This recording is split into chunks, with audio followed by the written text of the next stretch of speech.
मध्य प्रदेश के महू में एक दिन बाद यानी कि 27 जनवरी को देश भर के सारे बड़े कांग्रेसी जुट रहे हैं।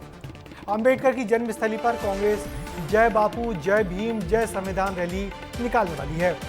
मगर जिस तरीके से रैली की अनुमति का पत्र जारी किया गया, उसने नए विवाद को जन्म दे दिया। पहले पत्र में किसी भी राजनीतिक बयानबाजी से बचने को कहा गया था। बाद में जब विवाद बढ़ा तो फिर इस शर्त को हटाया गया। क्या है पूरा मामला, देखिए इस रिपोर्ट में।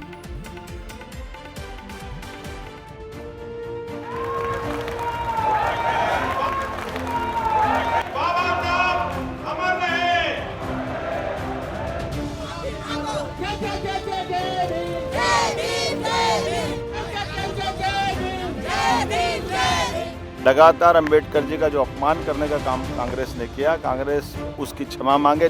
पार्लियामेंट में अमित शाह जी गृह मंत्री ने अपमान किया कि अंबेडकर फैशन हो गया है। मध्य प्रदेश में अंबेडकर पर एक बार फिर सियासत गरमा रही है। राहुल गांधी की महू में संविधान रैली होनी है। कांग्रेस की तैयारी आखिरी चरण पर है।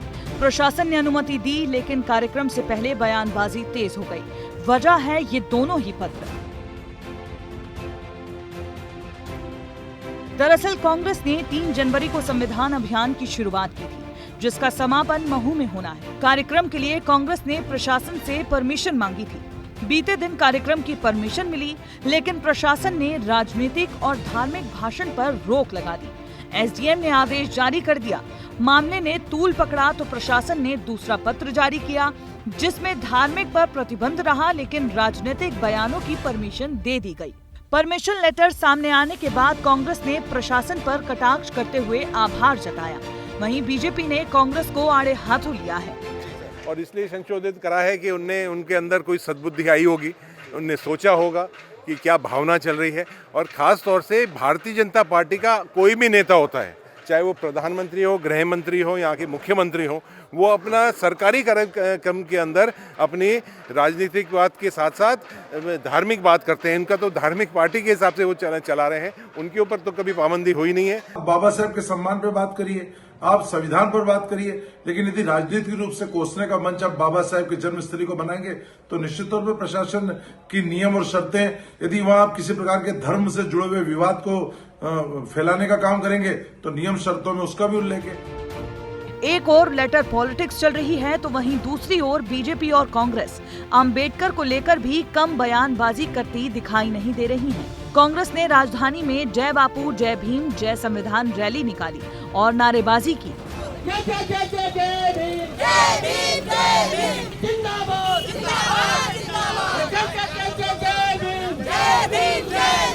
दूसरी ओर बीजेपी ने संविधान गौरव अभियान शुरू कर दिया। इस अभियान के जरिए बीजेपी नेता स्कूल, कॉलेज में गोष्ठी, परिचर्चा, समाज के हर वर्ग के बीच जाकर चर्चा करेंगे।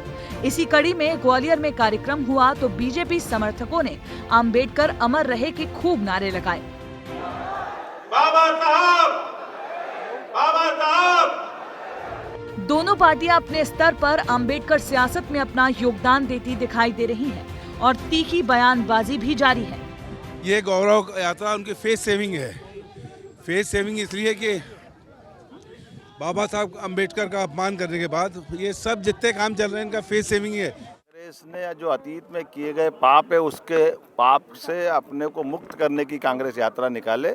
मैं अपनी ओर से श्रद्धेय भीमराव अंबेडकर जी ने जो देश के लिए अपना योगदान दिया उसको स्मरण भी करता हूँ। मेरी अपनी पार्टी गौरवशाली पार्टी, जो हमने उनके 5 उनके प्रमुख स्थान, जहाँ उनने शिक्षा ग्रहण की, जहाँ उनका जन्म हुआ, जहाँ उनने दीक्षा ली, जहाँ वो परिनिर्वाण हुआ, वैसे सभी स्थानों को तीर्थ बनाने का काम भारतीय जनता पार्टी ने किया।